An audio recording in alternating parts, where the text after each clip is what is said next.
faces is that 7-year-olds would rather watch any video on YouTube than learn how to play the violin. So how do these concerned parents get their children to be more active? Answer, they force them. Now, forcing your kids into activities isn't a bad thing. In fact, overall, it's extremely helpful. Forcing kids into doing something they don't want to do is the only way we can get them to go to school. Okay, saying that out loud kind of sounded wrong. Doing extra activities, especially at a young age, not only teaches you important skills, but it also teaches you what your interests are. How are you gonna know if you don't like ballet unless you try it? I've tried it, and now I can say with confidence, ballet's not for me. I'm sure I'm not the only one who's had to deal with parents signing you up for sports, instruments, and more sports. I think when you're really young, you don't realize that you have a choice. Your parents just start taking you to soccer practice every Wednesday, and you think, oh, okay, I guess I'm doing this now. But all the activities I was forced into, while I never got invested in any of them, I'm still glad I did them, you know? I forgot how old I was when my mom signed me up for soccer, but I was little enough for the goals to look like this. I can't tell you how many games we won or how many goals I scored. It was probably close to 0, because I ultimately didn't care about soccer. The only thing I cared about was getting a treat after every game, because I earned it. I know some kids who really enjoyed playing soccer. I forget which video I mentioned this, but back in the day, there was this kid I knew named Micah. He used to live in the house directly behind mine, and we were on the same Little League soccer team. He was really good at soccer, probably better than I'll ever be, and he still plays to this day. Well, okay, it's been 4 years since I last talked to him, but he was still playing soccer to this 4 years ago. Now, did Micah's parents initially force him into playing soccer? Probably, I didn't ask. But if his parents never forced him into it, he would have never known how good he was at the game and how much he enjoyed it. But that's enough about Micah. This is my channel. I don't remember how I stopped playing soccer. I just stopped showing up to the practices one year, and then I never played again. And then my mom put me into Boy Scouts, and that was a lot better because it wasn't competitive and camping is awesome, and I made some dumb videos about it. So it was a return investment. Another activity my mom put me in was this martial art class called Aikido. I'm honestly surprised I've gone 107 videos without mentioning Aikido once. Probably because it was boring and nothing interesting happened. My mom put me and my twin sister into Aikido, and we both agreed that it was boring and we didn't like it, so we decided not to remind my mom whenever she had to take us to class, and surprisingly, she forgot most of the time. Okay, look, whenever the sensei was talking, we had to sit on our knees, and that gets uncomfortable after 2 seconds. What is Aikido, I hear you asking? Aikido is a special form of martial arts in that it doesn't teach you how to fight. Aikido is all about self-defense and also not hurt the attacker. You know those self-defense techniques that are like, if someone tries to attack you, use your keys as a knife and stab them? Aikido is not that. An Aikido master will take an attacker's arm, spin them around, and then pin them down to the floor. Now that sounds really cool on rice paper, like if someone goes to attack you, and then you block their punch and pin them to the ground, and you just give them a look like, you want to take me on, kid? I've already got you pinned down. Now I'm not going to hurt you because I'm that powerful. But if you ever attempt to attack me or my clan ever again, I will be forced to use 10% of my power and break your spine in half. And I think my mom saw that Aikido was non-violent and taught self-defense, and she thought it was a better activity than learning how to kick someone in the face. But after doing some research on Aikido, I've learned that it's not really, what's the right word?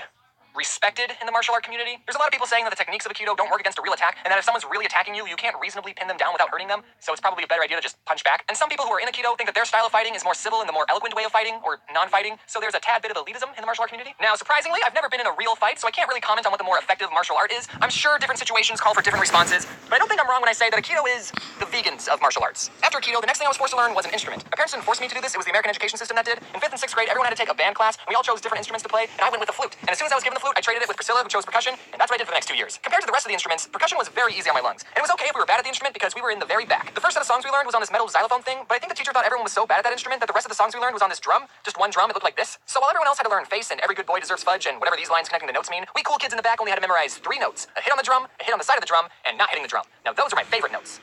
Drums are so great, nothing beats the drums. Drums are easy. So my parents tried to get me to do extra activities, but I never did more than what I was told to do. But that's okay. You should at least try new things, and if it's not something you enjoy, well, at least you tried. Now, with all the activities I did, I still spent plenty of my free time doing some other things. Okay, I played a lot of Neopets and RuneScape, and as much as I enjoyed these games, I would say overall, they didn't make me a more rounded person. Unless you count what they did to my horrible posture. People will spend their free time doing what they enjoy, and entertainment is designed to be entertaining. And while it's good to take some time doing things you enjoy, just like everything in life, it's all about balance. I think there's a very clear and important difference between a hobby and an addiction. If you enjoy playing video games and binging Netflix in your free time, then do that. Keyword being free time. You still need to set time to sleep, work, and socialize, and take showers. If I can smell that you were just binging a show, then that's gotta change. While I was working on this video, I wondered why it was more acceptable to be good at chess than it was World of Warcraft, because at its core, chess and Warcraft are the same thing. A game. But if you spend all your time playing one of these games and it gets in the way of you being a functional human being, that's when it becomes an addiction. And I would bet you one crisp dollar bill that more people have gotten addicted to Warcraft than chess. And that's why I believe there's a bad stigma with that game. Also, I don't know how WoW works, but I know in chess you need to have at least one friend. If I could go back in time, I would tell my younger self to not play Neopets and RuneScape as much as I did. I would have told me, hey, you should try out other things too, like rollerblading or the flute. Youth is the best time to learn what you love and where your passions lie. You kids have no bills, no expectations, you're not tired all the time, and everyone's telling you to follow your dreams. But not me, I'm 22. My life is practically over. I can't choose any more hobbies. I wasted my childhood. I'm not saying don't play video games or don't watch YouTube. I understand that my main demographic is people who watch YouTube, but like I said before, it's all about the balance. Trademark. So go out there, try new things, join a club, go on a walk, draw something. I'm biased, but make a comic, write a short story, find a recipe online and cook something, or read a book. Take breaks, yes, but never stop learning. And when you're an adult, you can force your children to learn too. Happy 2019, everyone. How are you all doing on your New Year's resolutions? Are you still keeping track of those? Surprisingly, a lot has happened for me in 2019 already, and the really